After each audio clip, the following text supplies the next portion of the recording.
Professor Johnson, it seems these days it's difficult for me to read a newspaper with a story on Japan without seeing your name or you quoted in there. I'm glad to hear that. How do you get to be a specialist on U.S.-Japan relations and Japan? It's not a straightforward thing at all. I actually started in 1953 when I first came to Japan in the Navy. I had never given a thought to Japan. Before that, I had done economic theory at University of California. I began studying the language at the naval base at Yokosuka. I then worked, however, on China for probably the first 20 years after I got my PhD, and I was chairman of the Center for Chinese Studies at Berkeley. I studied Chinese after I returned to the university.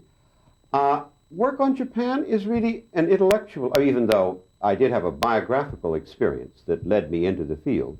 I think the thing that causes the interest in Japan is intellectual. It is precisely the fact that the Western mind did not anticipate great wealth in East Asia, still cannot explain it in terms that are consistent with our particular theories, and to a certain extent is very seriously threatened by it. Threatened intellectually in the sense that, well, we know of at least 2 Nobel Prizes in economics held by Americans that on the Japanese data ought to be given back. They were wrong. But that's basically how I started. I taught at Berkeley for 26 years and then another 5 years at UC San Diego.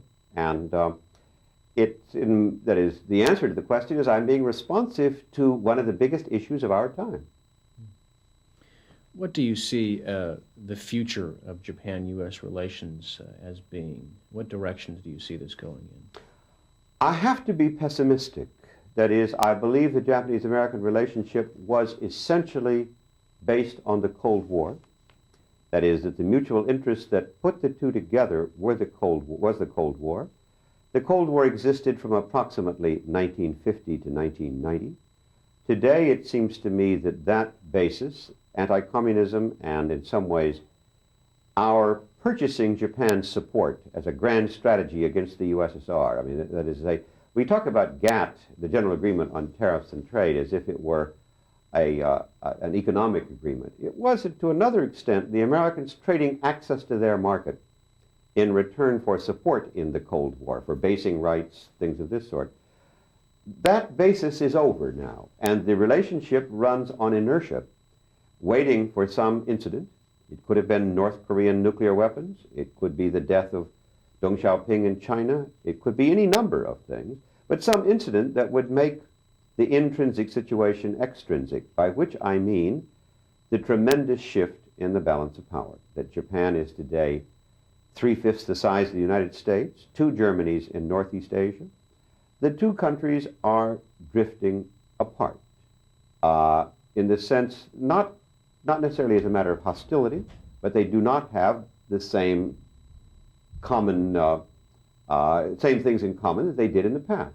So that I would have to say one could imagine giving a new basis to the Japanese-American relationship, but it has not been done yet. It would require very considerable leadership of almost the 1949 Marshall Plan variety. We don't see that coming from Japan. We don't see it coming from the United States. In another sense, I'd even go further to say, I think Japan and America are on a collision course. Now, when a navigator identifies a collision course, he is not predicting a collision. He is asking for a change of course. But we don't see that change of course. That is, the fundamental contradiction is the Americans are defending people to whom they are simultaneously going deeply into debt. I mean, American troops based in Japan can't afford to buy a bowl of udon if they leave the base at exchange rates of 94 yen to the dollar. Doesn't take a Thucydides to say this is unstable and will not go on too long in the future. How it will change, we don't fully know, but we do know it will change. What do you think about President Clinton's handling of foreign policy issues with Japan? In my view, it has been an unmitigated disaster. We did not expect the governor of Arkansas to be a Japan specialist. We assuredly expected him to hire some. particularly somebody who ran on a ticket of economic reform when the United States' biggest foreign economic problem is Japan. To a certain extent, we do not believe in the United States we have a trade problem. We believe we have an East Asia problem. That is, if you add in our trade deficit with Japan, China, Taiwan, Southeast Asia, it turns out to be pretty much an East Asia problem. He should have appointed, this is the thing that he controlled, he should have appointed people who were genuine specialists in East Asia. He didn't do that, and it has been a matter of drift. We've had several different policies toward Japan since he's been in power, and I believe that this has led to kembe in Japan, to this growing sense of contempt for America.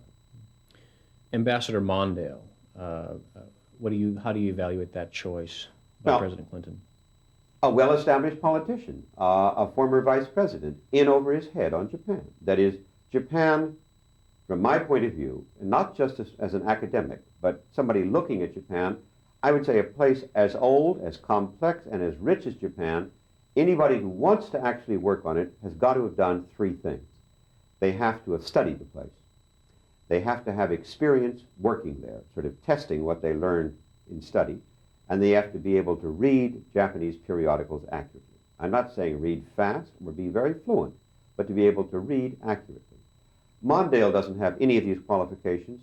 Normally, the Japanese have preferred our ambassadors that don't have these qualifications. I think the Japanese prefer them because they can manipulate them. So that I have nothing against Ambassador Mondale. It is simply to say I think he is hopelessly in over his head and not up to the challenges of the world's two richest countries, who have in some ways gotten rich because, in part, the relationship between each other, but who are drifting apart and require genuine knowledge, not just access to the president. That is, from an American point of view, Japan is as complex a problem as were China and Russia during the Cold War. We did not send just ex-politicians to either of those places. We took them much more seriously. What about some other recent presidents, Presidents Reagan and Bush, Carter? Well, maybe? they were more the same, and I believe above all trapped by our ideology in the Cold War.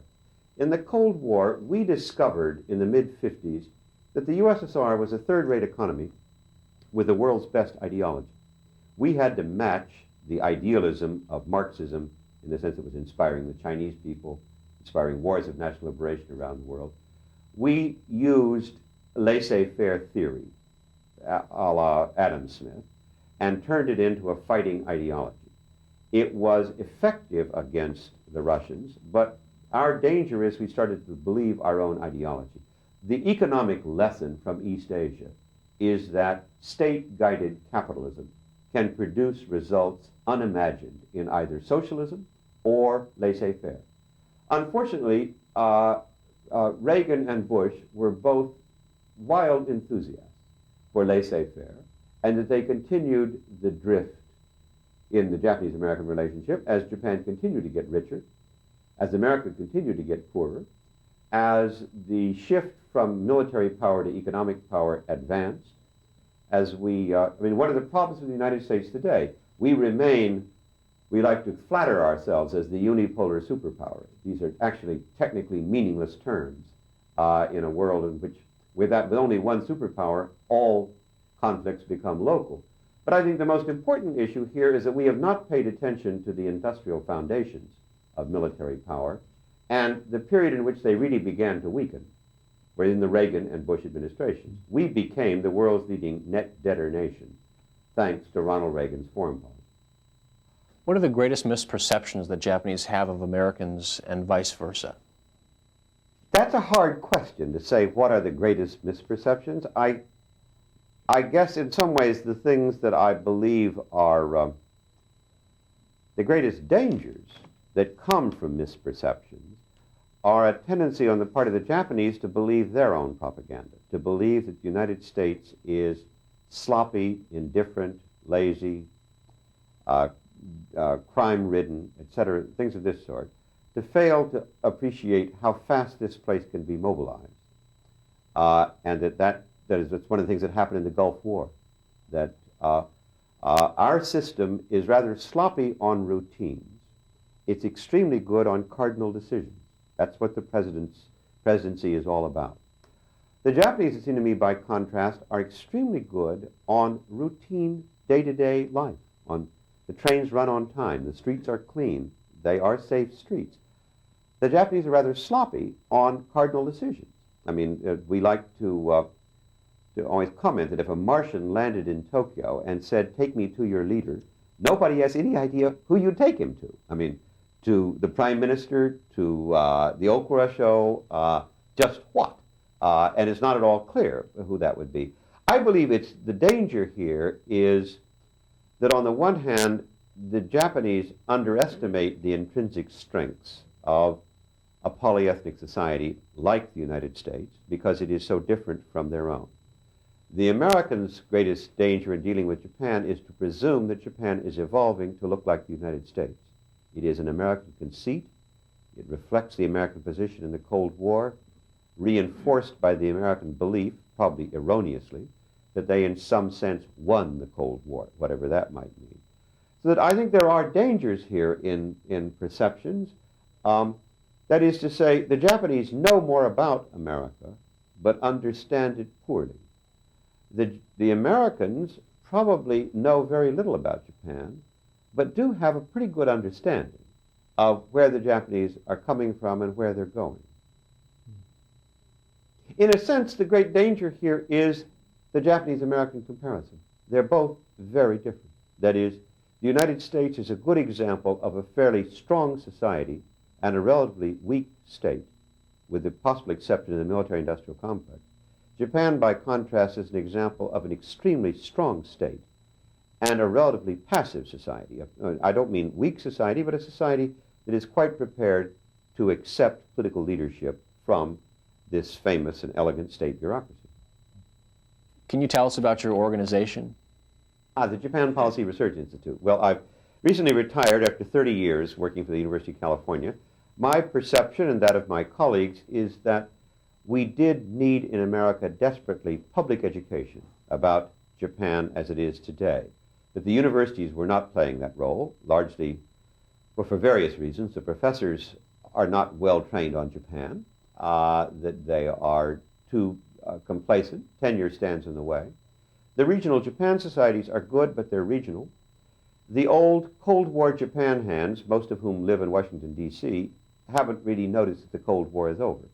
So that we've been trying to do public education about Japan in the sense of publish important working papers that are not published elsewhere, to create an online network for people to communicate with each other about Japan. We are also trying to make films for public television in order, this is the way, I think, to get at the largest possible audience. We do have an unusually good board of directors, ranging from John Dower at MIT to Glenn Fukushima, the vice president of the American Chamber of Commerce in Japan. And we're growing very rapidly. Do you favor the withdrawal of U.S. troops from Japan? The issue here is clearly this is one of the most powerful tools we have. It's a wasting tool, though. I mean, the odd thing about it is we think we know the future. I mean, the trend of events in Japan, in the bureaucracy, among intellectuals, in journalism, in the Zeikai, is toward much greater independence from the United States.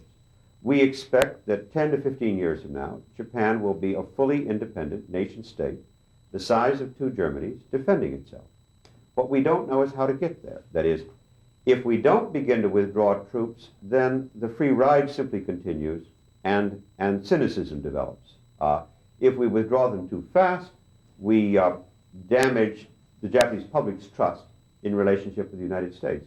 This is why we need in our government genuine expertise on Japan. That probably we have fewer people with real knowledge of Japan or East Asia in the U.S. government now than at any time since the 1940s. And that this is a prescription for disaster. It worries me terribly. That's why I said earlier that I was not particularly optimistic about the trend of events.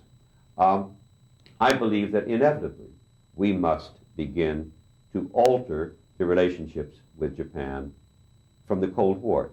It is possible that we could still come up with some division of labor in which we carried the primary military burden. But in order for that to happen, the American public needs some answer as to why they're doing it. the fundamental paradox of Pacific international relations today, the Asians are tired of having the Americans present.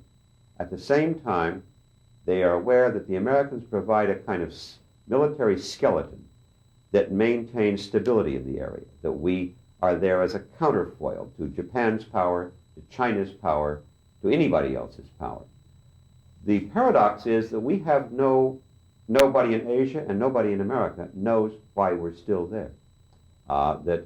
That above all, we do not have the economic stake in East Asia that we need to have to remain militarily. Therefore, there is no question that Mr. Ozawa's talk about Futsu no Kuni as a euphemism for a country that defends itself. That's what ordinary country means in this context, that he does accurately portend the future. The argument, it seems to me, with Mr. Ozawa is the speed at which this occurs, the role he plays in it, things of that sort. But to look at, for example, the Yomiuri Shimbun has just published its draft of a revised constitution. I don't see anything alarming about this. Their essential changes to Article 9 are to legalize the Jietai, legalize the self-defense forces, and to establish the obligation of citizens to defend the country. I do not find either of those things alarming. I believe they are lacunae that were not included in MacArthur's Constitution of 1947. Tell us about your current projects.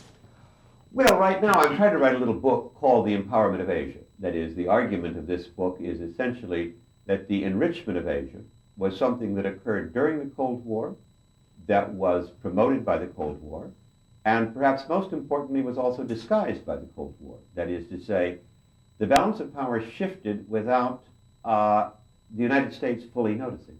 Now, the enrichment of Asia is irreversible. It is a continuing self-sustaining process. Japan has a greater trade surplus with its Asian trading partners today than the Trans-Pacific trade surplus. I believe that this enrichment of Asia is right now turning into the empowerment of Asia, with this series of very complex issues, including China's high-speed growth, China's claims to the allegiance of the overseas Chinese, whether Japan can truly shift from being an essentially producer-driven, exporting, developing economy to a domestic demand-driven, high-consumption, headquarters economy for all of East Asia, the unification of Korea, and then the role of the Americans in all of this. But this is an essay on post-Cold War foreign policy and the future balance of power in the Pacific that is my main project. The long-range project is, as we were saying earlier, on Tanaka Kakue and Kozo Oshoku, structural corruption, and why it has occurred so often in Japan, what it means, what the vast series of events from Lockheed through Zenecon, what these all add up to. And this is this will be a more analytic and academic work. どうも今日はありがとうございました。誠にどうも。